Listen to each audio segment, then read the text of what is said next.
Coucou tout le monde et bienvenue à ce nouvel épisode. Dernièrement, j'étais à la recherche d'une histoire différente à vous raconter.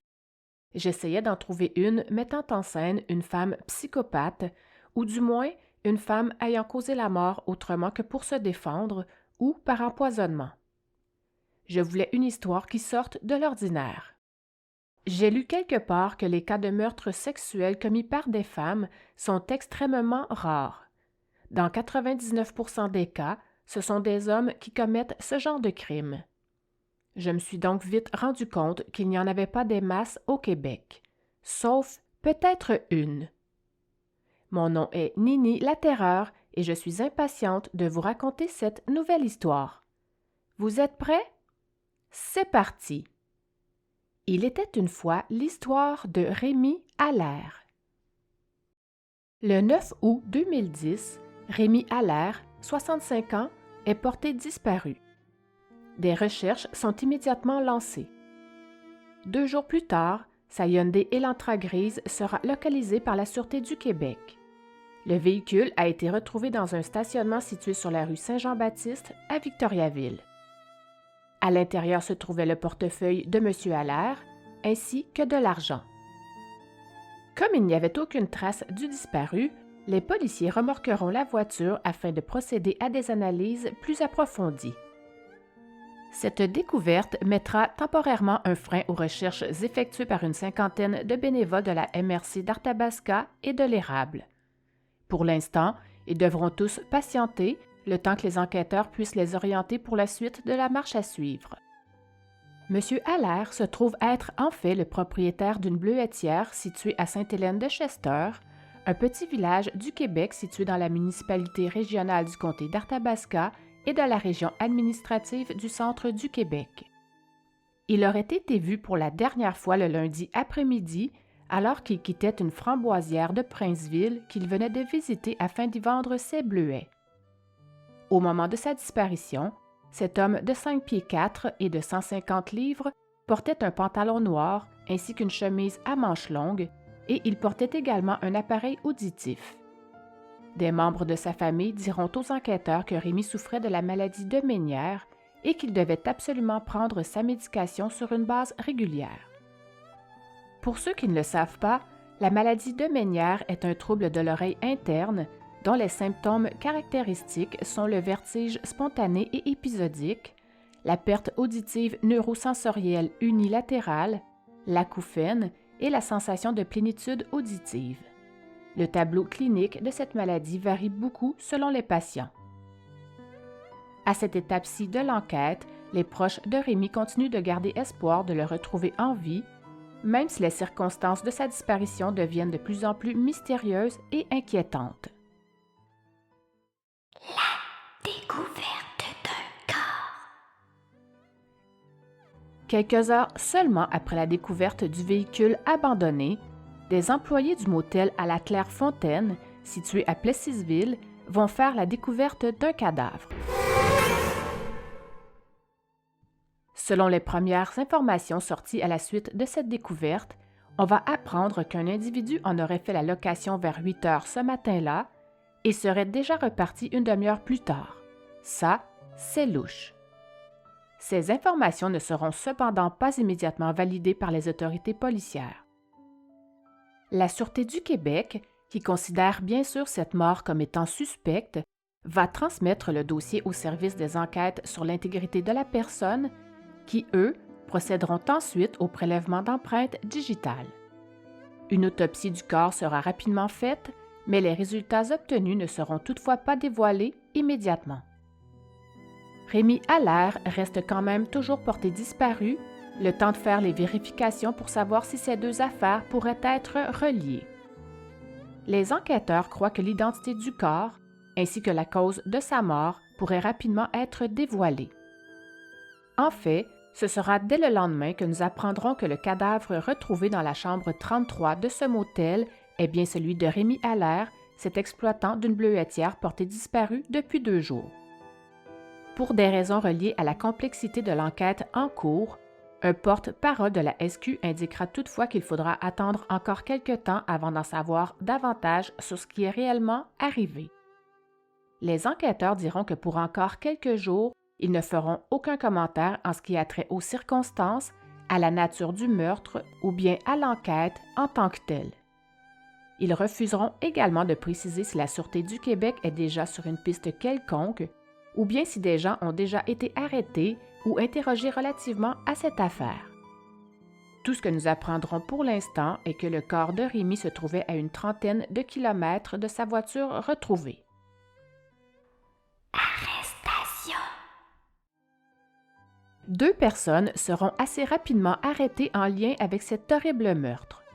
Les suspects, un homme de 42 ans et une femme de 25 ans, seront donc appréhendés 2 jours plus tard à Danville, en Estrie. L'homme est originaire de Victoriaville, tandis que la femme réside, elle, à Danville, chez son père. C'est d'ailleurs à cet endroit qu'ils seront tous les deux arrêtés. Ils feront alors face à des accusations d'homicide, sans toutefois en préciser le degré pour l'instant. Sans doute meurtre avec préméditation. Nous verrons ça plus loin dans l'histoire.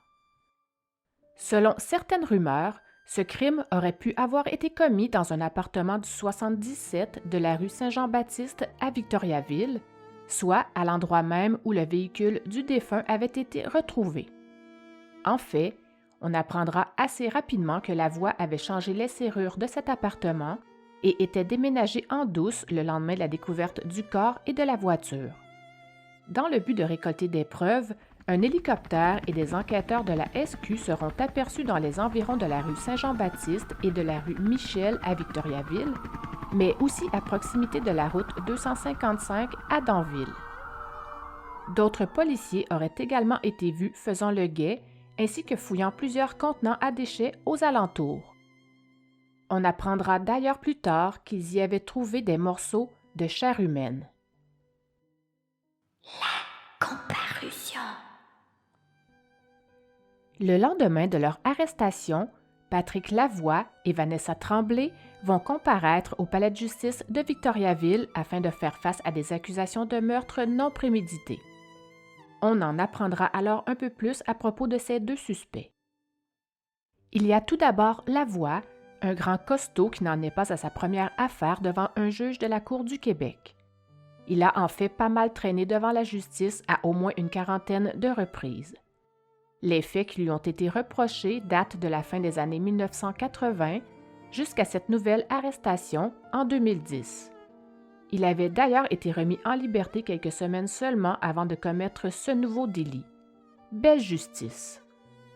Pour ce qui est de l'autre suspecte, Vanessa Tremblay, nous apprenons rapidement qu'elle ne possède aucun antécédent judiciaire. Son avocat dira que sa cliente est particulièrement affectée par le chef d'accusation qui pèse contre elle. Il dira également que, comme elle n'a jamais commis d'écart de conduite, elle pourrait obtenir sa libération conditionnelle au cours des prochaines semaines. Mais je vous rassure tout de suite, il n'en sera absolument pas question. L'acte de dénonciation va toutefois permettre d'apprendre que le crime a bien été perpétré le 9 août à Victoriaville. On apprendra aussi que les dossiers de Vanessa Tremblay et de Patrick Lavoie seront traités individuellement. D'ici leur comparution, les autorités responsables devraient être en mesure de déposer l'ensemble de leurs éléments de preuve. Nous apprenons d'ailleurs que d'autres accusations pourraient également être déposées, comme celle de mutilation de cadavres. Les personnes responsables préfèrent toutefois attendre que l'enquête préliminaire soit complétée avant de se prononcer officiellement à ce sujet. Les proches de la victime étaient très en colère. Ils étaient d'ailleurs près d'une quarantaine de parents et amis à s'être rendus au palais de justice afin de voir le visage des bourreaux de Rémy lors de la première comparution, mais aussi pour leur témoigner leur mécontentement. En fait, dès que les accusés ont mis le pied hors du fourgon cellulaire, des proches en furie ont rapidement commencé à leur crier après, multipliant les insultes. L'un des neveux du défunt s'en serait même pris au système de justice canadien parce qu'il a osé rendre la liberté à un multirécidiviste. Concernant les motifs qui ont pu pousser ces 2 personnes à commettre un tel crime, le mystère plane toujours. Les spéculations vont tout de même bon train. Selon certains, Lavoie aurait semé des plants de marijuana sur les terres de Rémy, et Rémy, en tant que propriétaire, lui aurait tenu tête. Nous saurons bien sûr plus tard que ce n'était pas du tout le motif de cet horrible assassinat. Funérailles. Ils étaient plus de 450 personnes, familles et amis, à venir lui rendre un dernier hommage. Comme on l'a constaté à ses funérailles, Rémy était très bien entouré. Outre ses 3 enfants, il laisse dans le deuil sa conjointe Victoire, ainsi que de nombreux frères et sœurs. Au total, la famille Allaire compte 19 enfants et 72 petits-enfants. Quand même! La cérémonie était à l'image du disparu, soit simple et chaleureuse. Certaines des personnes présentes prenaient la parole pour la première fois depuis le décès violent de Rémy, dont entre autres son fils aîné, Guillaume. Il a d'ailleurs tenu à préciser à quel point les soupers de famille allaient tous leur manquer. Cette disparition, ainsi que cet assassinat, étaient très difficiles à comprendre pour eux. Ils diront que c'est en partie parce que Rémy était perçu comme un homme généreux et aimable, que c'était une personne qui aimait beaucoup rire et s'amuser. Ils assurent qu'ils vont tous s'ennuyer du petit côté espiègle de leur ami. Rémy Allaire était un homme rassembleur. C'est d'ailleurs lui qui, chaque année, réunissait toute cette grande famille sur sa bleuetière, terres qui d'ailleurs appartiennent à la famille depuis plusieurs générations. Lors de ces soirées, Rémy aimait bien animer ses amis en leur jouant des airs de violon. Tous s'entendent donc pour dire que Rémy était un homme avec un cœur en or et que personne n'était en mesure de dire du mal de lui. L'incompréhension paraissait donc sur tous les visages présents à l'église cette journée-là. D'ailleurs, à ce propos, une dame assistante aux funérailles s'en prendra physiquement à une journaliste présente sur place ainsi qu'à son équipement. Pourtant, cette journaliste s'était bien positionnée à l'écart de la foule afin de respecter la volonté de la famille. L'émotion était à son comble.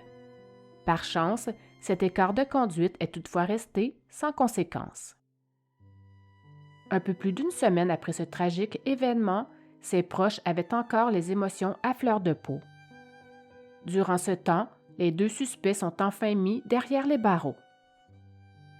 Quelques jours après son arrivée au centre de détention de Trois-Rivières, on apprendra que Lavoie s'était fait agresser à coups de pic artisanaux par un autre détenu. Selon ce que l'on sait, il aurait souffert d'une commotion cérébrale. La gravité de ses blessures a même justifié qu'il soit transporté au centre hospitalier. La nature du conflit ne sera malheureusement pas précisée. La porte-parole du ministère de la Sécurité publique confirmera seulement qu'il y avait bien et bien... La porte-parole du ministère de la Sécurité publique confirmera seulement qu'il y avait bien eu une altercation entre 2 détenus et que l'un d'eux avait effectivement dû être transporté à l'hôpital et qu'il avait déjà reçu son congé. Selon certaines sources en lien avec le milieu carcéral, Lavoie ne ferait pas l'unanimité en prison. Certains diront qu'à ce moment-là, une rumeur courait au pénitencier voulant que Lavoie ait mutilé le corps de Rémy, et donc c'est ce qui aurait pu semer la hargne des autres détenus. En prévision du procès à venir, les parties ont requis 5 jours d'audience afin de présenter la preuve qui s'annonce particulièrement volumineuse. Ils ne savent cependant pas encore combien de témoins devront se présenter à la barre. Enquête préliminaire. Lors de leur comparution, les responsables ont dû refuser des gens dans la salle d'audience car plus d'une 50aine de personnes voulaient entrer. Il fut décidé que les suspects feraient face à des chefs d'accusation de meurtre au 2e degré, mais d'autres chefs vont sans aucun doute encore venir s'ajouter. Pour commencer cette enquête préliminaire, une caissière viendra témoigner. Elle aurait été l'une des dernières personnes à avoir vu Rémy en vie. Ensuite, ce sera le tour de la copropriétaire de l'immeuble où habitait Lavoie, ainsi qu'une de ses voisines. Malheureusement, le contenu de leur témoignage fera l'objet d'une ordonnance de non-publication. Le magistrat doit ensuite rendre sa décision et établir les dates du procès à venir. Il devra également décider si les présumés assassins feront face à un ou plusieurs chefs d'accusation. Lorsque le procès commencera, Ce sera finalement 14 témoins qui seront entendus, dont les experts scientifiques. Ce sera donc au terme de 5 jours d'enquête préliminaire que le juge mentionnera qu'il avait suffisamment d'éléments de preuve pour demander que les suspects subissent finalement un procès pour meurtre au premier degré. Les avocats de la défense mentionneront plutôt qu'il n'y avait pas eu de préméditation dans le geste reproché à leur client. La procureure de la Couronne réussira, quant à elle, à faire ajouter une accusation d'outrage à un cadavre. À la suite de cette enquête préliminaire, un procès de 6 semaines devant juge et jury s'amorcera donc. Voyons ça de plus près. Procès. Le procès commencera le 4 janvier 2012, soit un peu plus de 2 ans après les tristes événements. Nous commencerons tout d'abord par le procès de Vanessa Tremblay, car juste avant le début de l'audience, nous apprenons que la voix a demandé et obtenu de subir un procès séparé. Les faits concernant sa participation au crime, qui sont d'une extrême violence, feront l'objet d'un procès qui devrait avoir lieu environ 6 mois plus tard. Nous verrons aussi plus loin qu'en fait, ce ne fut pas du tout le cas. La première personne à se présenter à la barre sera un technicien au service de l'identité judiciaire de la Sûreté du Québec. Il racontera au juge, ainsi qu'aux 12 membres du jury, la macabre découverte qu'il a faite dans la chambre 33 à la suite d'un appel qu'il a reçu au poste de police. Il leur dira qu'il savait déjà à l'avance que ce ne serait pas une partie de plaisir. Il leur racontera avoir trouvé un sac à dos dans un conteneur à déchets situé à l'extérieur du motel et que dans celui-ci se trouvait un bras.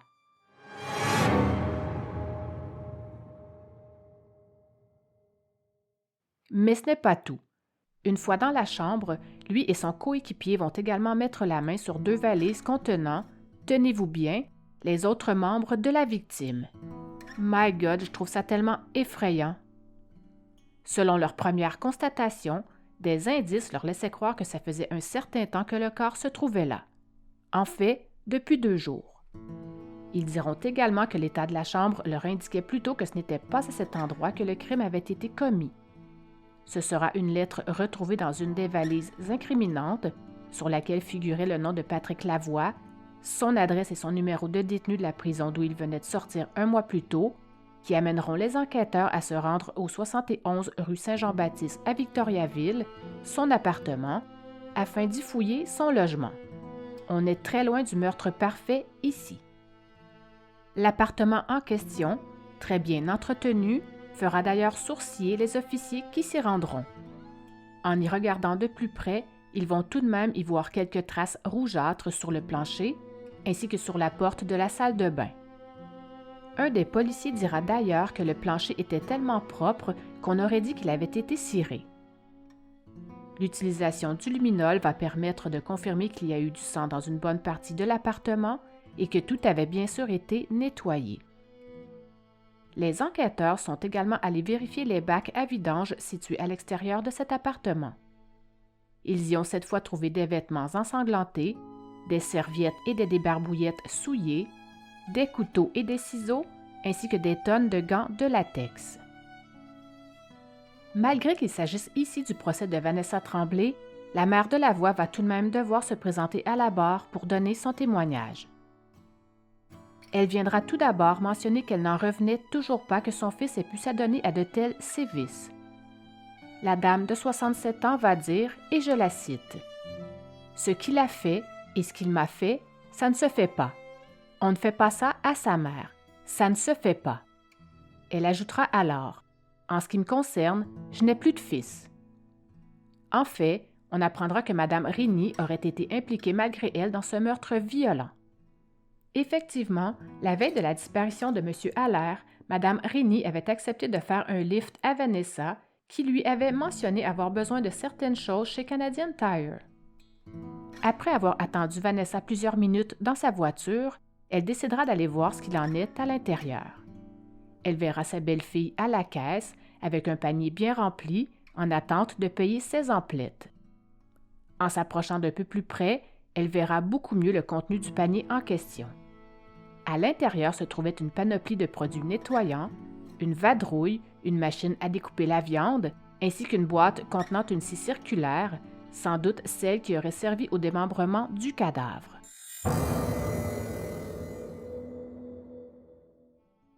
Le lendemain matin, elle leur fera à nouveau un lift, mais cette fois pour les amener au fameux motel. Elle dira qu'elle s'était faite la réflexion qu'ils avaient quand même beaucoup de bagages, mais elle décidera finalement de ne pas les questionner à propos de ce que c'est. Elle dira qu'elle s'était faite la réflexion qu'ils avaient quand même beaucoup de bagages, mais elle décidera finalement de ne pas les questionner à propos de ce que ces sacs pouvaient bien contenir. Vous avez sans doute une petite idée de son contenu. Elle dira alors au juge qu'elle espérait qu'ils allaient déménager et rester là, mais en principe, son fils et sa copine ne devaient passer qu'une seule journée à ce motel.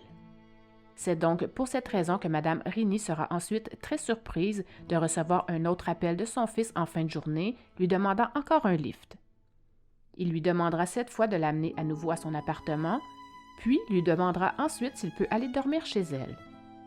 Il lui dira à ce moment-là qu'il craignait les policiers.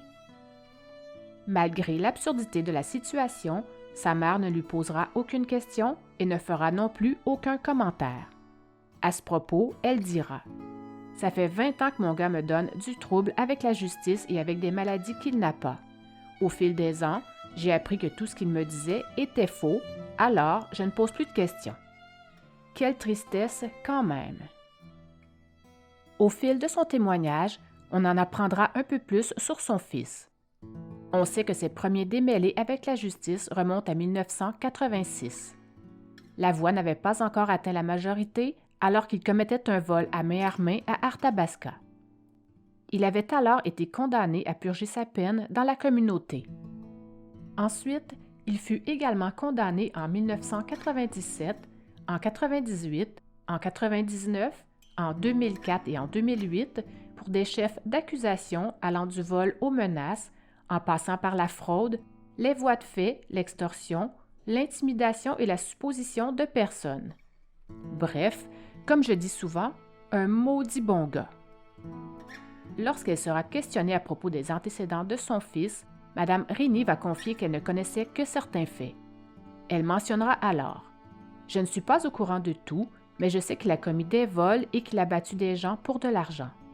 À Granby, il aurait agressé physiquement un homme qui devait de l'argent à sa blonde et il a écopé d'une peine d'emprisonnement de 2 ans moins 1 jour. » Madame Rini ferait en fait référence à un événement arrivé en février 2008 pour extorsion, harcèlement, intimidation, vol, fraude et faux documents. Cette maman de 67 ans a également parlé des nombreux déménagements de son fils en disant qu'il se sentait sans cesse surveillé par les policiers. Elle dira qu'il n'est pas toujours demeuré à Victoriaville et qu'il revenait à la maison quand il était mal pris et qu'il l'appelait également pour des transferts d'argent et souvent pour de gros montants avec pour explication que c'était soit pour payer son loyer, son épicerie ou bien son téléphone. Interrogée à savoir si son fils pouvait consommer de la drogue, Lise Rini va indiquer n'avoir jamais vu son fils se droguer, mais précisera aussi qu'elle ne lui avait au fond jamais posé la question. Elle dira de toute façon qu'elle était certaine que sa réponse aurait été non, car il lui mentait tout le temps. Selon elle, son fils était un enfant gâté qui n'était pas voué à un tel destin, et ce jusqu'à son adolescence. Elle dira qu'il est devenu tellement malcommode qu'il avait même provoqué son divorce d'avec son mari, le père de Patrick. Elle ira même jusqu'à dire que son mari était parti car il croyait que son fils allait le faire mourir. Elle ajoutera qu'il fallait toujours courir après lui. Elle avait en fait l'impression qu'il n'avait pas de bons amis. Scène d'horreur. Viendra ensuite le témoignage de la pathologiste qui confirmera entre autres que Rémi avait passé des moments atroces avant de quitter ce monde. Dans son rapport, la pathologiste judiciaire a fait état des nombreuses blessures infligées à Rémi. Elle parle d'une quinzaine de lacérations à la tête, 4 fractures du crâne et 17 plaies sur le corps provoquées par une arme piquante. Selon son témoignage, il serait peu probable que les blessures de Rémi aient été causées par une seule personne. Elle précisera que son corps a été découpé en 6 parties à l'aide d'une scie circulaire et que ses membres ont été placés dans des valises et un sac de sport. Les propos scabreux que décrira cette spécialiste du laboratoire de médecine légale durant sa présence au procès aura donné un malaise au juré numéro 7 qui aura dû quitter un certain temps. À la suite de cette interruption, la pathologiste continuera son témoignage. Elle dira qu'elle a relevé des lacérations post-mortem un peu partout sur le torse, l'abdomen et sur les bras de la victime. Elle dira également que les 4 coups de couteau que Rémy a reçus avaient perforé un poumon, le diaphragme, la carotide et le cœur, causant ainsi sa mort. Pour ce qui est de la suite du récit, j'émets ici un avertissement pour les cœurs sensibles. La pathologiste dira par la suite que les bourreaux de Rémy ont continué à lui infliger des sévices après son décès en lui ouvrant l'abdomen sur 19 cm et en lui tranchant les cuisses jusqu'au fémur à la hauteur de l'aine. Ils ont ensuite procédé au démembrement de la dépouille à l'aide d'un outil assez fort pour briser des os. Elle précisera que la scie a laissé une trace noire sur la moelle osseuse de sa colonne vertébrale. Lors de l'analyse du corps de la victime, elle a pu déterminer que Rémy était menotté au poignet droit lorsqu'il a été poignardé. Des plaies de défense seront trouvées sur son poignet gauche, démontrant ainsi qu'il avait bien tenté de se protéger. Un technicien en scène de crime de la Sûreté du Québec viendra commenter une centaine de clichés qui lèveront le voile sur les éléments de preuve qu'il a recueillis sur les 2 scènes de crime. Les gens qui étaient présents dans la salle d'audience du palais de justice de Victoriaville ont donc eu droit à un véritable récit d'horreur. D'ailleurs, lors de la projection des photos sur grand écran, des proches de Rémy vont éclater en sanglots alors que Vanessa Tremblay sera assise dans le box des accusés, insensible. Ils y ont notamment découvert des traces de sang et de pas, malgré le fait qu'on avait lavé les planchers. À l'extérieur, comme on le sait maintenant, des serviettes maculées de sang, des gants de latex, des couteaux et un ciseau à froid ont été retrouvés dans des bacs à déchets, mais également plusieurs morceaux de chair. Tache de sang.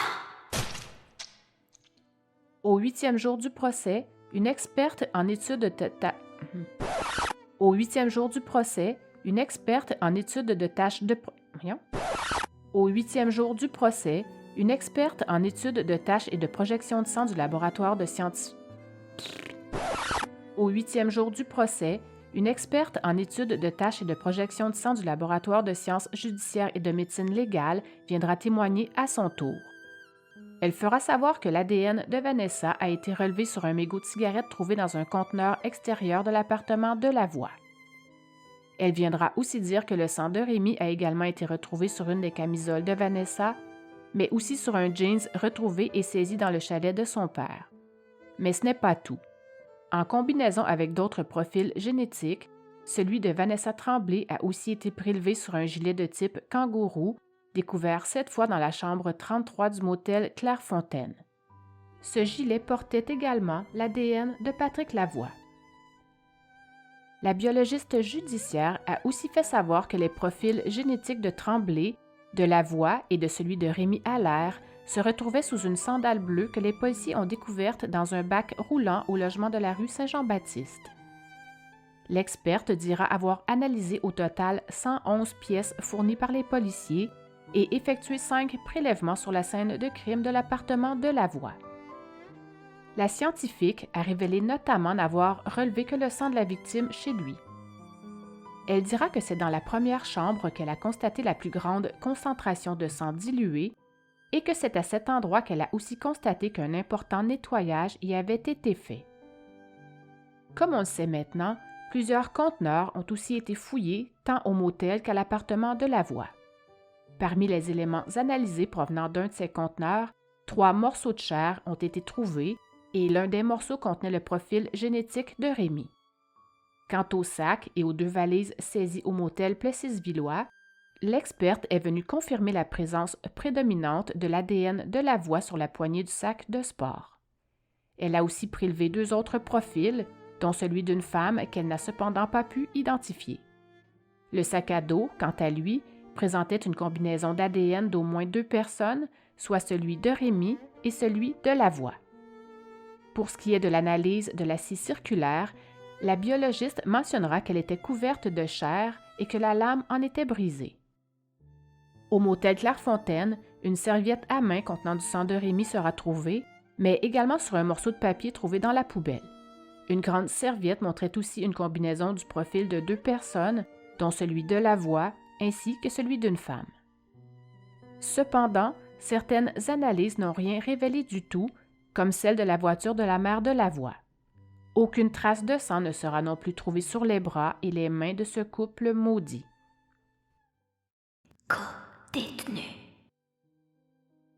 Voyons maintenant d'un peu plus près l'histoire de Vanessa Tremblay.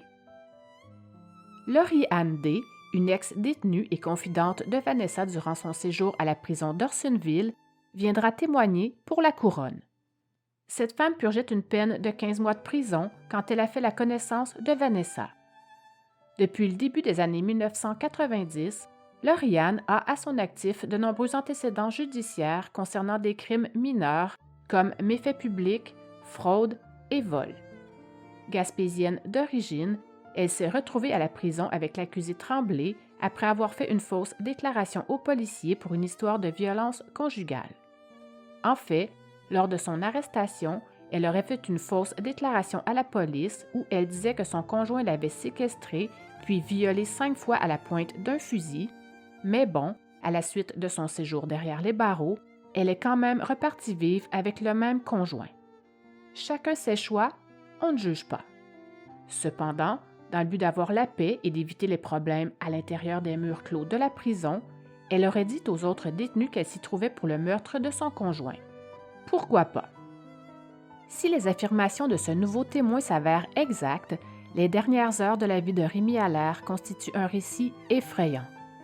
Voici certaines des paroles que lui aurait présumément rapportées l'accusé concernant cet horrible meurtre. De prime abord, Laurie-Anne dira qu'il ne faut absolument pas chercher de mobile pour expliquer ce meurtre crapuleux. Qu'en fait, Vanessa Tremblay aurait agi par pur plaisir, rien de moins. Elle dira à la cour: c'est de l'adrénaline pure pour elle. Elle a fait ça pour le plaisir, juste pour voir du sang. C'est une pulsion, comme si c'était sexuel pour elle.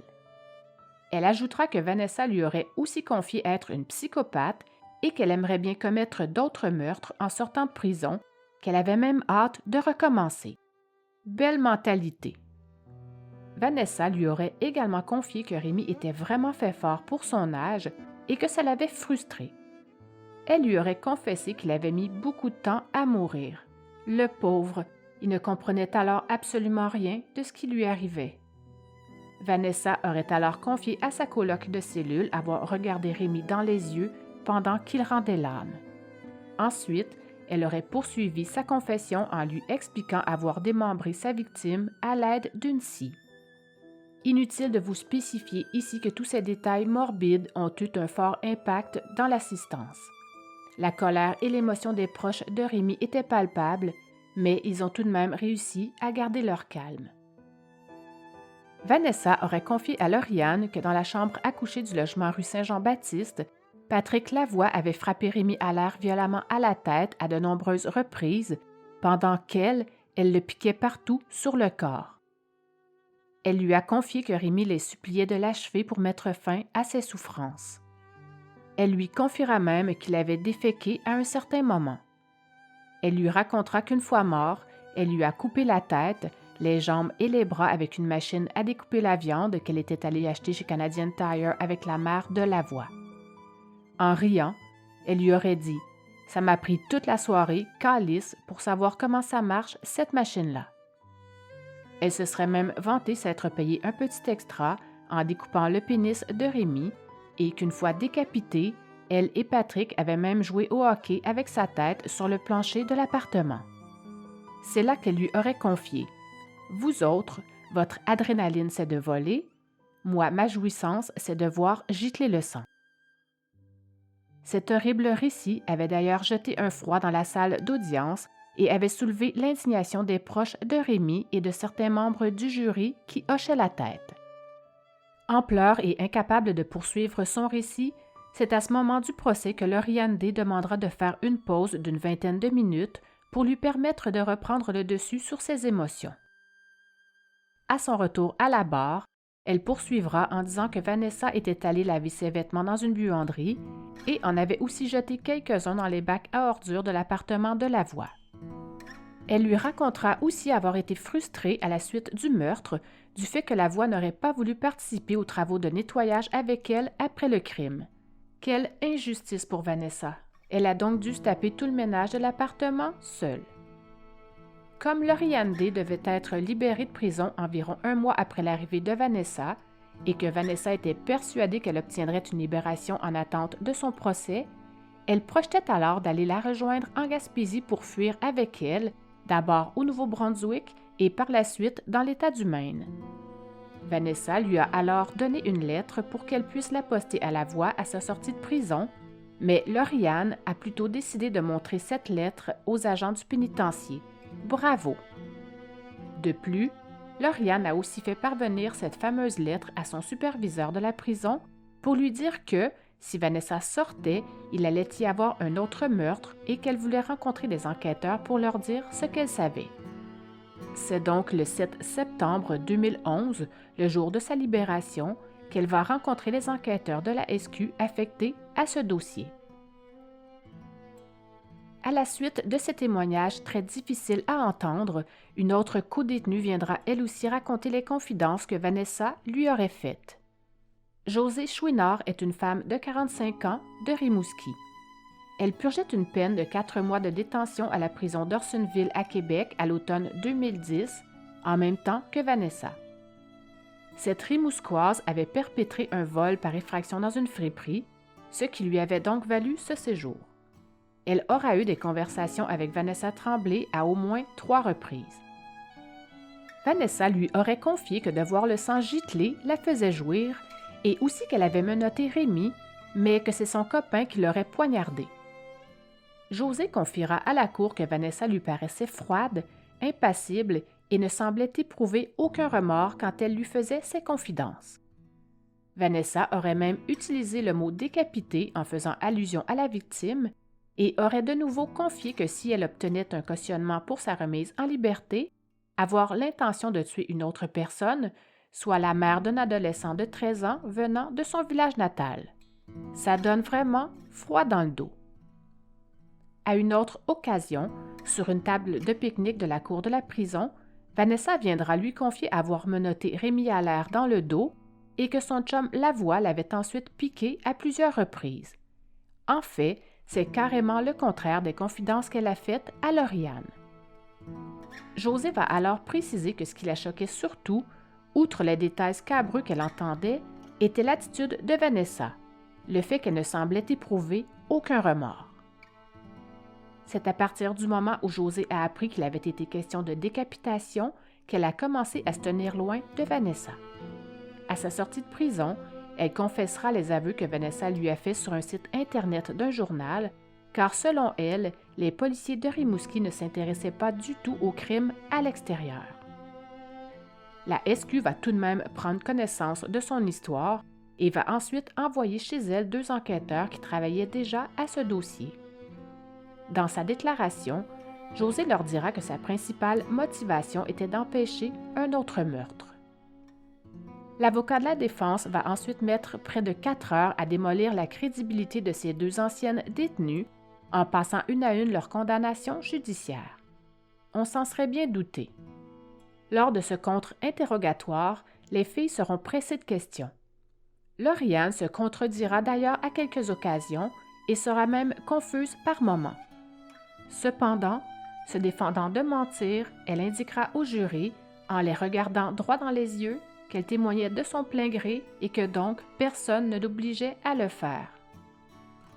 L'avocat de Vanessa tentera aussi bien sûr de démontrer que sa cliente était sous l'emprise de son conjoint au moment du crime et qu'elle n'était donc pas maître de ses actes. Cependant, le témoignage de ces 2 ex-détenus démontre plutôt que c'est Vanessa qui menait le bal dans le couple. À ce propos, Vanessa leur aurait également confié que c'est elle qui aurait pris part au démembrement, qui aurait nettoyé le sang et qui aurait tenté de cacher les preuves. Elle leur aurait d'ailleurs dit qu'elle avait tout pris en main seule, car Lavoie était trop bébé pour faire le job. Voyons voir maintenant les arguments de la principale témoin de ce procès, soit Vanessa Tremblay elle-même. Lorsqu'elle se présentera à la barre, ce ne sera rien de moins que pour essayer d'inculper son conjoint. Elle va l'accuser d'avoir battu, poignardé à mort puis mutilé le cadavre de Rémy dans l'appartement de Lavoie. Durant son long interrogatoire, elle se décrira comme étant une femme n'ayant eu que très peu de chance dans la vie. Debout dans la boîte des témoins et s'exprimant avec une certaine aisance, Vanessa Tremblay va raconter au jury son enfance et sa jeunesse difficile. Qui est-elle? Les parents de Vanessa se sont séparés lorsqu'elle avait seulement 1 an. Sa mère toxicomane en aura alors la garde, car son père était alcoolique. Eh bien oui, la vie peut parfois être bizarre comme ça. Donc, déchirée entre un père alcoolique et une mère toxicomane, Vanessa a multiplié les déménagements. Lorsqu'elle aura 3 ans et demi, et parce que le conjoint de sa mère était un homme violent, elles vont toutes les deux se retrouver dans un centre d'hébergement pour victimes de violences conjugales à Sherbrooke. Sa mère changeant constamment de conjoint, Vanessa et elle déménageront donc une bonne dizaine de fois jusqu'à son entrée à l'école secondaire. Vers l'âge de 15 ans, alors qu'elle vit avec sa mère à Frölichburg, elle appellera son père en pleine nuit pour lui demander de venir la chercher, lui expliquant qu'elle ne peut plus endurer les chicanes de couple et les abus dont sa mère est victime. Elle arrivera donc chez son père à Danville en l'an 2000. Elle cessera alors d'aller à l'école et passera le plus clair de son temps à fréquenter les débits de boissons avec lui. Lorsque Vanessa a consommé de la marijuana pour la première fois, elle a eu une relation sexuelle non consentie avec Éric, un homme de 20 ans, entre les mains duquel son père l'avait abandonné le temps d'aller s'amuser avec 2 escortes. Vanessa décidera par la suite d'aller habiter avec ce Éric, qui vendait et consommait de la drogue dans un logement au-dessus du bar Le Casino à Danville et qui était également violent avec elle et dangereux. Elle va raconter qu'un soir, sous l'emprise de la drogue, il avait tenté de la tuer avec un collier étrangleur pour chien. En fait, Éric et le père de Vanessa passaient leur temps à boire et à se droguer, accumulant des dettes qu'elle devait ensuite rembourser à leur place. À l'aube de ses 17 ans, elle décidera de partir de cet enfer pour aller vivre à Montréal chez une cousine qui consommait également de la drogue. Abstinente depuis quelque temps, Vanessa va donc malheureusement replonger. Au bout de 3 semaines, après s'être querellée avec sa cousine, elle emménagera chez un homme dont elle venait tout juste de faire la connaissance et avec qui elle passera ses journées à se droguer. La lune de miel ne durera malheureusement pas très longtemps, et donc, lorsque l'hiver sera bien installé, arc, sans vêtements et sans logis pour se réchauffer, elle retournera vivre chez sa mère à Cowansville. Cependant, cette dernière consommant elle aussi des stupéfiants, Vanessa peinera à reprendre le dessus. Elle partira ensuite en exil plusieurs mois et reviendra quelque temps plus tard pour travailler. Elle bossera tout d'abord comme commis dans un Loblaw, ensuite comme manœuvre chez un fabricant de pièces d'acier et enfin comme employée de bar. Elle a alors 18 ans. Elle fera ensuite la rencontre d'un homme de 39 ans de Roxton Pound et vivra avec lui pendant 4 ans. Durant cette relation, elle tombera enceinte à 2 reprises, mais se fera avorter à chaque fois. Elle racontera que son conjoint vivait alors de l'aide sociale et qu'en fait, il lui mentait à propos de son passé, lui cachant entre autres qu'il était père de 3 enfants. Rien que ça. En raison de ces nouveaux déboires amoureux, Vanessa recommencera à consommer. C'est en 2007 que leur relation prendra fin. Pendant les 4 années durant lesquelles Vanessa était avec cet homme, elle coupera les ponts avec tous les membres de sa famille. À la suite de tous ses conjoints colériques, jaloux et possessifs qui sont passés dans sa vie, elle fera la rencontre de Lavoie, qui sera le prolongement de cette longue lignée d'incompétents. C'est donc en février 2010 qu'elle viendra s'installer à Victoriaville. À cette époque, elle consommait des speed et de la cocaïne. Pour payer ses dettes de drogue, elle contactera une agence d'escorte pour offrir ses services. Le propriétaire de l'agence Bleu Nuit était bien sûr Patrick Lavoie. Parce qu'elle trouvait son nouveau métier difficile, elle va commencer à augmenter sa consommation de méthamphétamine. Elle dira être tombée rapidement sous l'emprise de celui qui est alors devenu son entremetteur.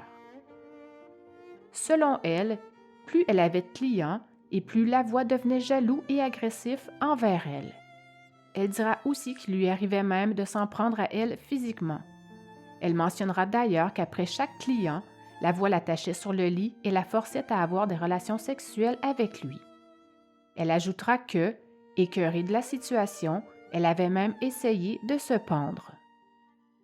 C'est quelque temps plus tard qu'elle va finalement appeler son père pour qu'il vienne la chercher.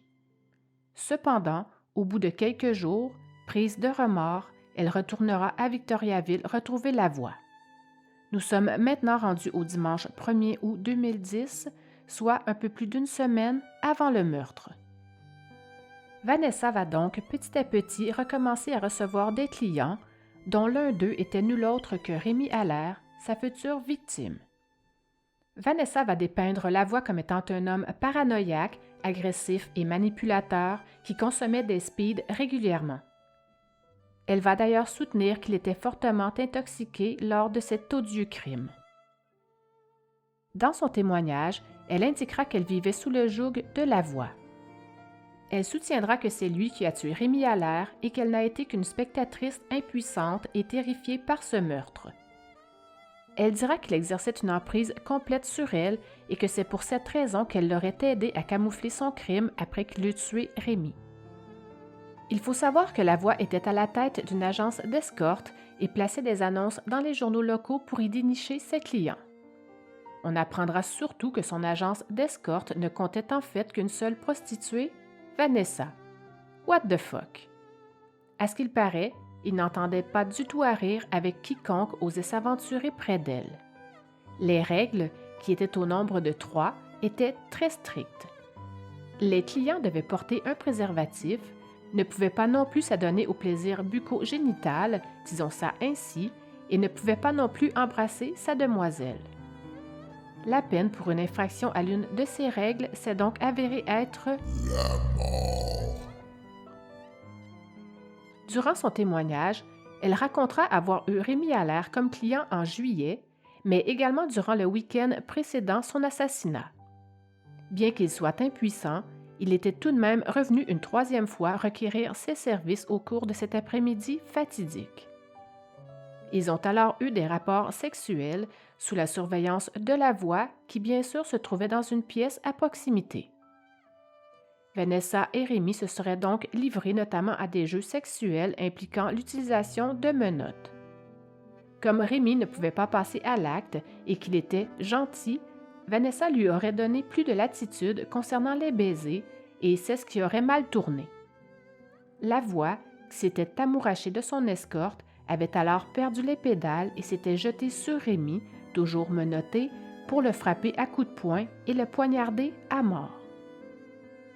Sans émotion, Vanessa dira, et je la cite, « Rémi a voulu m'embrasser et c'est à ce moment-là que Patrick est entré dans la chambre et a commencé à le frapper. J'ai essayé de l'arrêter. Il est sorti et est revenu aussi vite. C'est à ce moment-là que j'ai entrevu un couteau.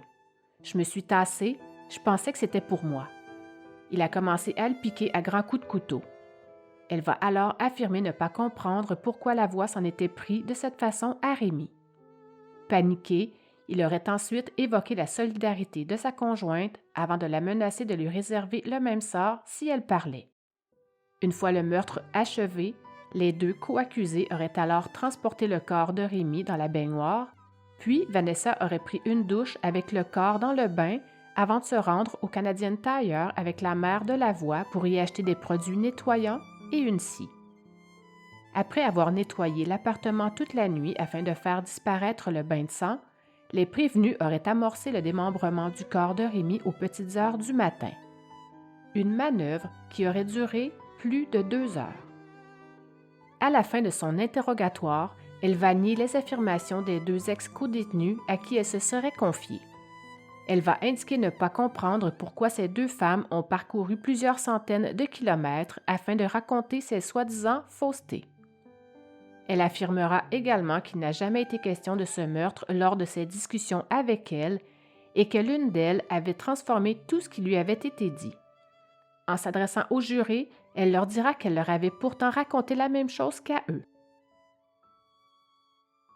Nous sommes donc ici face à un meurtre, mais aussi face à deux discours. En fait, l'histoire racontée par Vanessa ne concorde pas du tout avec la version des faits qu'elle a racontée au commissaire quelques heures après son arrestation, 2 ans plus tôt.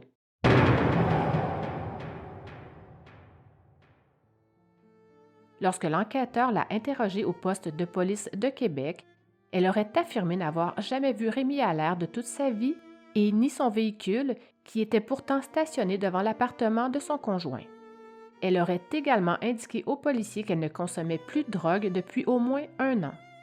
Cependant, à la barre, elle témoignera qu'elle était toujours sous l'effet des méthamphétamines lorsqu'elle a été interceptée par les forces de l'ordre. Ensuite, concernant la voix, elle avouera à l'agent qu'il s'agissait de l'homme de sa vie et qu'elle comptait demeurer avec lui pour le reste de ses jours. 18 mois plus tard, comme si la lune de miel était chose du passé, elle maintiendra qu'elle ne l'a jamais aimé et qu'elle ne faisait que soigner les apparences, même si elle était à ses côtés 24 heures sur 24. Elle expliquera alors que toutes ces incohérences étaient principalement dues au régime de terreur qu'il lui faisait vivre. Elle a indiqué avoir été menacée de mort par la voix à plusieurs reprises, qui lui aurait fait croire qu'il avait des contacts partout, même au sein du milieu policier, et que, de ce fait, elle ne pouvait donc pas expliquer aux enquêteurs ce qui s'était réellement passé. Elle racontera « Je me suis fait menacer de me faire tuer si je parlais, alors je n'ai pas parlé. Il m'a dit de dire qu'on était ensemble. » Vanessa sera ensuite interrogée à propos de son escapade au magasin Canadian Tire. Elle va alors leur mentionner qu'à ce moment-là, elle n'était pas en mesure de réfléchir, qu'elle était traumatisée et qu'elle n'avait même pas pensé que les outils puissent servir à démembrer le cadavre qui se trouvait dans la baignoire. Elle dira qu'elle craignait pour sa vie, qu'elle ne faisait que ce qu'il lui avait demandé de faire et qu'elle ne pensait à rien d'autre. Elle dira aussi qu'elle savait qu'il y avait un mort dans l'appartement et surtout qu'elle ne voulait pas que ça lui arrive à elle aussi si jamais elle ne collaborait pas. La voix lui aurait dit « Achète une scie, une grosse ». C'est là qu'elle dira qu'elle a pris la plus grosse qui était à rabais. Battue et soumise, elle avait les jambes couvertes d'échymose lorsqu'elle a été arrêtée à la résidence de son père Paul à Danville. Selon elle, ces hématomes étaient l'œuvre de la voix et ce n'était d'ailleurs pas la première fois qu'il s'adonnait à de pareils sévices. Elle dira se souvenir d'avoir été frappée à plusieurs reprises et que ces épisodes de violence auraient été plus fréquents au cours des jours qui ont suivi le meurtre et le démembrement de Rémi. L'emprise que la voix avait sur elle était tellement difficile à vivre qu'elle aurait même tenté de se suicider avec un câble électrique. Elle n'aurait toutefois pas attaché le lien assez solidement au plafond du sous-sol de son appartement pour bien arriver à ses fins. Vanessa Tremblay sera contre-interrogée le lendemain. Le procureur de la Couronne ne mettra pas de gants blancs pour son contre-interrogatoire. Il essaiera de faire ressortir toutes les incohérences qu'elle aura dites la veille. Depuis le début de cette procédure judiciaire, Vanessa a principalement raconté sa peur face à la voix, un homme qu'elle a surtout décrit comme étant violent et menaçant. Or, quelques heures après leur arrestation, les enquêteurs ont pu entendre la jeune femme plaisanter à au moins 2 reprises avec celui qu'elle dit tant redouter, et elle aurait même ri de bon cœur. Étonnée par la précision des dates et des heures avancées par Vanessa lors de son témoignage, l'avocat de la Couronne lui demandera si elle avait pris soin de tout noter. Elle répondra d'abord par la négative, puis se ravisera quelques minutes plus tard. Elle lui indiquera alors avoir rédigé sa version des faits tout juste avant le procès, et elle poussera même l'audace jusqu'à affirmer que ses notes étaient plus fiables que ses souvenirs peu de temps après l'événement. Elle a effectivement expliqué que la prise de drogue et le sevrage avaient altéré ses facultés. Elle estime donc que les faits racontés par ses amis codétenus dans les semaines qui ont suivi le crime sordide ne sont pas aussi fidèles que ceux qu'elle rapporte maintenant à la cour durant son témoignage. Elle s'est d'ailleurs permis d'expliquer dans quelles circonstances elle leur aurait fait ses aveux. Elle leur dira que les détenus ont vu la cause à la télévision et que tout le monde la traitait de meurtrière, qu'elle était alors restée dans sa cellule et que Lauriane était la seule qui venait la voir. Elle conclura en disant « Je me suis confiée et je le regrette. » Difficile à suivre, je vous l'accorde. On dirait parfois 2 personnes en une. Après plus d'une journée et demie d'écoute, de discussion et de délibération, le juge va permettre à la défense de faire entendre une partie du témoignage de l'expert en psychopathologie. Cet expert viendra expliquer pourquoi il considérait que l'accusée n'était pas une psychopathe, contrairement à ce qu'aurait avancé Lauriane D. Il expliquera avoir rencontré Vanessa à 2 reprises afin de lui faire passer une série de tests psychologiques et évaluer son attitude. À la lumière des résultats obtenus, il en conclura que la présumée meurtrière n'avait que très peu de traits s'apparentant à ceux de psychopathe. Il va décrire le psychopathe type comme étant une personne histrionique, c'est-à-dire une personne qui exige d'être en permanence au centre de l'attention et qui cherche souvent à le faire en s'habillant et en adoptant des comportements de séduction et de provocation inappropriés et en s'exprimant de façon très théâtrale. Bref, une personne dotée d'un narcissisme galopant et d'une forte estime de soi. Il ajoute que le psychopathe type est un manipulateur impulsif qui exerce un contrôle important sur son entourage et qui n'éprouve jamais de remords ou de culpabilité. Il conclura son discours en expliquant que c'était pour lui des traits de caractère qu'on ne retrouvait pas du tout chez Vanessa Tremblay.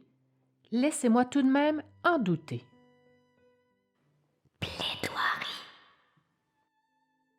Le procureur de la Couronne et l'avocat de la défense vont ensuite s'affronter afin de convaincre le jury de ce qui s'est réellement produit le 9 août 2010 au moment du décès de Rémi. L'avocat de la défense annoncera, par l'entremise du témoignage de l'accusé, que Vanessa Tremblay était une personne faible et qu'elle n'était pas le couteau le plus aiguisé du tiroir. Selon sa version des faits, sa cliente est demeurée passive lors du meurtre, puis elle s'est ensuite faite complice malgré elle de Patrick Lavoie, décrit comme un homme violent et contrôlant. Ce criminaliste va indiquer que la preuve contre sa cliente n'exposait pas de mobile valable pour qu'elle ait été tentée de commettre un tel crime. Il mentionnera d'ailleurs « Pourquoi Vanessa Tremblay aurait-elle souhaité sa mort? Elle n'avait pas d'amertume envers lui, elle disait même qu'elle le trouvait gentil. » Il va ensuite s'en prendre avec véhémence aux 2 ex-codétenus de Vanessa. Il va tenter de démolir leur crédibilité en les traitant de menteuses professionnelles, faisant référence aux multiples condamnations pour méfaits publics qu'elles ont eues. Il dira d'ailleurs au jury « Vous ne pouvez pas condamner une personne pour un crime aussi sérieux sur les affirmations de menteuses chroniques et dont, entre autres, une personne ayant d'importantes carences en français et qui donc peut avoir compris tout croche. » Lors de leur passage devant le tribunal, les 2 ex-codétenus avaient raconté des versions horrifiantes, mais tout de même similaires. Plus pragmatique, le procureur de la Couronne va quant à lui s'empresser de rattacher chacune des paroles prononcées par Lauriane D à des faits ou des témoignages de civils ou d'experts. Il a aussi fait remarquer que le corps de Rémi aurait été dépecé dans la chambre même où il a été assassiné, contredisant ainsi la version de Vanessa qui disait que le corps était dans le bain lors du démembrement. Pour étayer sa thèse, il va expliquer qu'on avait coupé la mise à la terre d'un câble électrique pour qu'il puisse être utilisé dans une prise à seulement 2 embranchements, alors que la prise de la salle de bain pouvait accepter le câble intégralement. Il s'est également appuyé sur le rapport de la biologiste qui n'a trouvé que très peu de sang dans la salle de bain, alors que la chambre en était remplie. Lors d'une de ses confidences faites à Lauriane, Vanessa aurait affirmé avoir brisé et jeté l'un des téléphones cellulaires de Lavoie dans une bouche d'égout. Bien que l'affirmation ait été démentie par la principale intéressée lors de sa version définitive, les enquêteurs de la Sûreté du Québec ont effectivement trouvé le clavier d'un cellulaire brisé lors de leur recherche du souterrain. En effet, un agent de l'identité judiciaire avait fait vidanger 20 trous d'hommes par les employés de la ville de Victoriaville. Le contenu d'un camion réservoir avait alors été déversé sur un terrain de stationnement et il y avait bel et bien un morceau de téléphone. Le procureur de la Couronne a également précisé que Vanessa Tremblay n'a pas à avoir provoqué la mort de Rémi Allaire physiquement pour être reconnue coupable. Le seul fait d'avoir été complice en aidant son conjoint à commettre le meurtre serait suffisant pour la condamner. Le procureur terminera son exposé en affirmant que Vanessa Tremblay n'était pas la fille qu'elle avait voulu faire croire au cours de ces procédures. Il va décrire l'accusée comme étant une fille débrouillarde et sûre d'elle, mais qui a certainement eu son mot à dire dans ce meurtre sordide. Il dira « Cette dame-là a toujours eu le don de se mettre dans le trouble, mais elle est débrouillarde. Elle a souvent fait son CV, cherché et trouvé de l'emploi. Elle en a quitté et en a trouvé d'autres. Elle est tombée et s'est relevée. S'écrase-t-elle vraiment devant la voie? » Il conclura son plaidoyer en disant « Alors, pourquoi lui répond-elle avec autant d'aplomb lorsqu'elle n'est pas observée par un jury? » Le juge mettra en garde les jurés concernant le témoignage des deux ex-voisines de cellule de Vanessa relativement au fait que ces deux témoins sont des femmes avec un lourd passé judiciaire et qu'elles avaient démontré par le passé qu'elles n'avaient pas hésité à mentir pour servir leurs intérêts.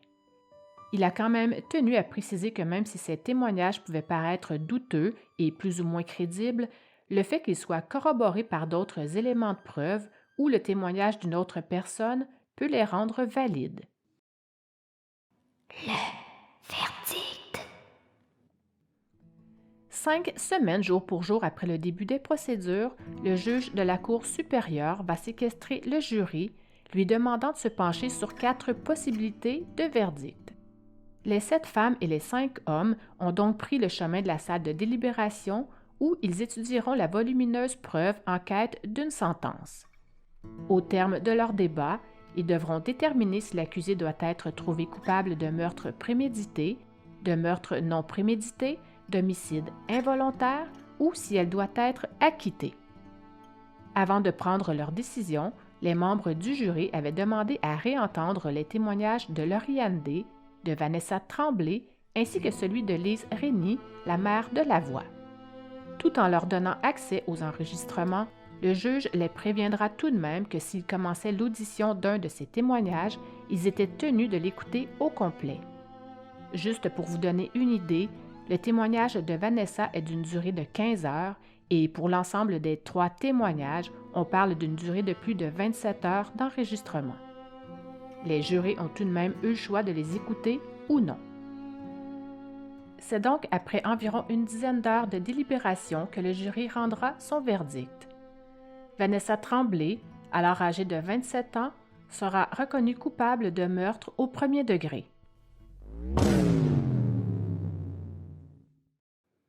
Elle est donc condamnée automatiquement à une peine d'emprisonnement à vie, sans possibilité de libération conditionnelle avant 25 ans. Le juge lui demandera si elle a quelque chose à dire aux proches de la victime qui se trouvait dans la salle d'audience. Ce sera après qu'il lui ait rappelé les gestes qu'elle avait commis qu'elle finira par seulement dire qu'elle était désolée. Le juge lui dira alors qu'il n'avait jamais vu pareil crime.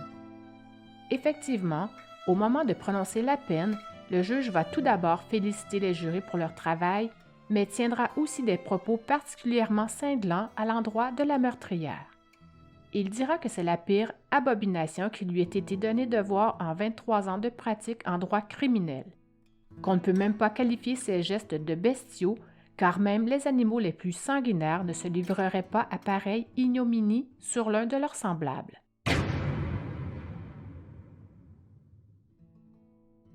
Les membres de la famille de Rémy, très silencieux depuis le début des procédures, seront entendus en train de sangloter pour la première fois, visiblement heureux de ce dénouement. Pour ce qui est de Vanessa, elle a assisté à sa condamnation sans broncher, sans même verser une larme. Le juge a également demandé qu'elle ne puisse jamais se trouver en possession d'armes à feu ou d'arbalètes et à ce qu'on lui prélève un échantillon d'ADN.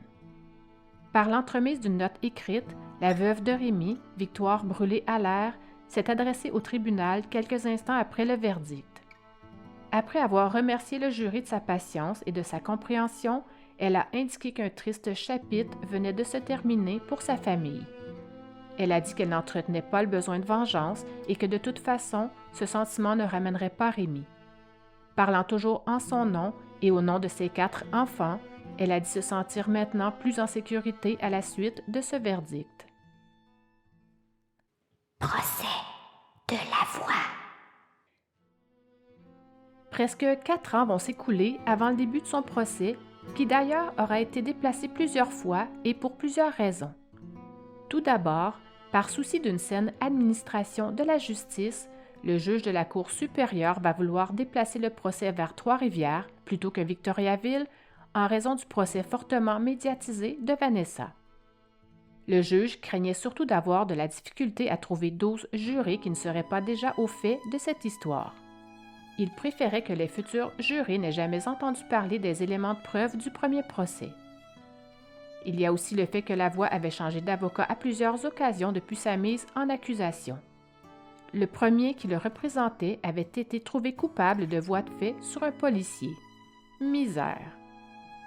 Un peu avant le début des procédures, nous apprenons que la couronne fera entendre essentiellement les mêmes témoins que lors du procès de Vanessa. Volte-face.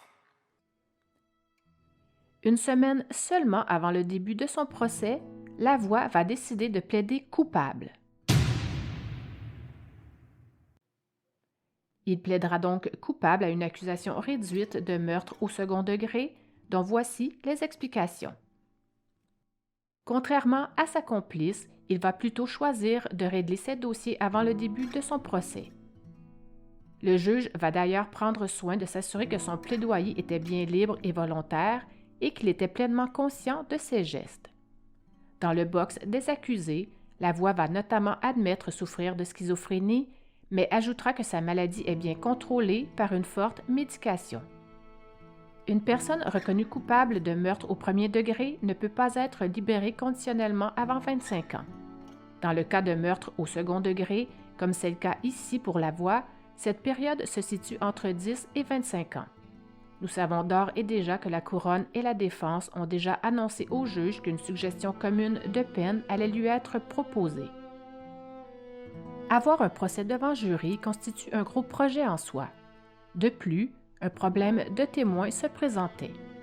En effet, la plupart de ceux qui s'étaient présentés à la barre pour le procès de Vanessa n'étaient pas tellement intéressés à témoigner une seconde fois dans cette affaire. Voilà entre autres pourquoi un plaidoyer de culpabilité sur une accusation réduite a été accepté. Il est également bon de savoir que pas moins de 400 candidats jurés avaient été convoqués en vue de la sélection du jury pour le procès de Lavoie. La tenue du procès étant désormais annulée, ils n'auront donc plus à se présenter au palais de justice. Pour le meurtre crapuleux commis sur Rémi Allaire le 9 août 2010 à Victoriaville, Lavoie sera finalement condamné à une peine de prison à vie, sans possibilité de libération conditionnelle avant 20 ans. En rendant cette sentence, le juge a tenu à souligner le caractère particulièrement odieux et sordide de ce meurtre. Il a aussi relevé le profond mépris de l'accusé pour la vie humaine et son indifférence face aux gestes posés. La famille de la victime, dont la veuve de Rémi, était d'ailleurs dans la salle d'audience pour assister au prononcé de la peine. Victoire acceptera de s'adresser une nouvelle fois au tribunal et je la cite. « Les blessures et les souffrances infligées à mon mari, l'impossibilité pour lui de se défendre, la mort atroce dont il a été victime et la façon dont on a disposé de son corps me lèvent encore le cœur. On l'a traité comme un déchet, sans aucun respect. Sa mort violente est inacceptable. Aucune sentence, si lourde soit-elle, ne pourra remplacer cet être si cher à nos cœurs. » Elle mentionnera également à quel point le processus judiciaire ayant conduit à la condamnation de la complice de Lavoie avait été difficile pour sa famille. Elle dira alors « Notre vie a été étalée sur la place publique. Impossible de vivre notre peine tranquille à l'abri du regard des curieux. » La famille est donc soulagée du dénouement de cette affaire et entend désormais faire son deuil. Comme on vient de le voir, Lavoie a accepté de plaider coupable à une accusation réduite de meurtre au second degré, ce qui lui évitera ainsi la tenue d'un procès devant jury. C'est donc au terme de négociations entre le procureur de la Couronne et l'avocat de la défense qu'une suggestion de sentence qui tient compte de l'ensemble des circonstances a été soumise au juge. Il faut savoir que la preuve contre Patrick Lavoie était moins forte que celle contre Vanessa Tremblay en raison d'aveux directs faits par celle-ci en prison. Qui plus est, une grande partie de la preuve de la couronne aurait reposé sur le témoignage de Vanessa, ce qui soulevait certaines inquiétudes puisqu'elle n'avait pas été crue dans le cadre de son propre procès. On sait que cette dernière a pour sa part été déclarée coupable de meurtre au premier degré. Elle ne sera pas éligible à une libération conditionnelle avant 25 ans. D'ailleurs, son avocat était présent au palais de justice pour assister à la sentence de Lavoie. Il va alors déplorer qu'il puisse bénéficier d'une libération conditionnelle avant sa cliente. Danielle Saint-Pierre, la mère de Vanessa, fera la route du Témiscamingue jusqu'à Trois-Rivières pour voir Lavoie recevoir sa sentence. Cette femme a tout de même proclamé l'innocence de sa fille depuis le début. Elle dira ceci. « Je veux lui voir la face. Il a détruit la vie de ma fille. Vanessa n'est pas une méchante personne. Elle a l'innocence d'une enfant. » Ensuite, devant les accusations réduites de Lavoie, elle dira que Vanessa s'est fait embarquer là-dedans et qu'il y avait une injustice flagrante. Elle dira également que sa fille avait subi un procès injuste, que ce n'est pas une tueuse, mais plutôt une victime innocente qui s'est fait pincer par ce gros pourri. Elle terminera en disant souhaiter que Vanessa puisse avoir un nouveau procès. Il n'en sera toutefois pas du tout question, rassurez-vous. Lavoie est détenu depuis son arrestation en août 2010. Il pourrait donc demander une libération conditionnelle dans environ 2 ans, si toutefois les autorités estiment qu'il peut sortir, mais comme il s'agit d'un emprisonnement à vie, il demeurera quand même à jamais sous la responsabilité de l'État fédéral. S'il fait un seul faux pas à sa sortie, lorsqu'il se retrouvera en liberté conditionnelle, il sera retourné immédiatement en détention. Conclusion. J'aimerais conclure cet épisode en vous faisant la lecture d'une courte lettre empreinte d'émotion que la veuve de Rémy a écrite à la suite de ce dénouement. C'est donc la gorge nouée par de fortes émotions qu'elle a fait état de l'enfer qu'elle a connu, de vie brisée, dévastée à jamais. Elle dira « Il n'y a pas de mots pour décrire la mort atroce de mon mari.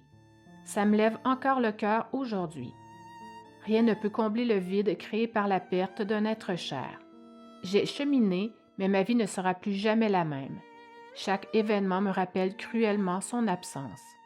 Nous étions et nous sommes encore une famille tricotée serrée. J'ai le soutien de mes enfants. Sans eux, il m'aurait été impossible de continuer. » Elle manifestera son soulagement devant le dénouement de cette horrible histoire. Elle a continué sa lecture en disant « Un autre procès nous aurait obligés à revivre l'atrocité, à revivre ce qu'ont fait 2 êtres monstrueux. Revivre un procès aurait été insupportable. » Elle parlera ensuite des nombreuses qualités de son époux en disant « Mon mari était un homme pacifique, sans histoire. Un homme bon, accueillant, bon vivant et sans malice. Il était un père tendre, attentionné. On lui a enlevé les belles années qui lui restaient. Un chapitre de l'horreur est clos. On peut tourner la page, mais on ne peut réécrire l'histoire. On doit aller de l'avant et vivre avec nos démons. » Voilà, j'espère que cet épisode vous a plu. Si ce n'est pas déjà fait, je vous invite à vous abonner à ma page Instagram pour discuter avec moi si le cœur vous en dit. Vos impressions et commentaires m'intéressent beaucoup. Vous pouvez aller dormir maintenant, mais si j'étais vous, je jetterais quand même un œil sous le lit en espérant ne pas y découvrir de scie circulaire ou de machine à découper la viande. On ne sait jamais. OK, bye!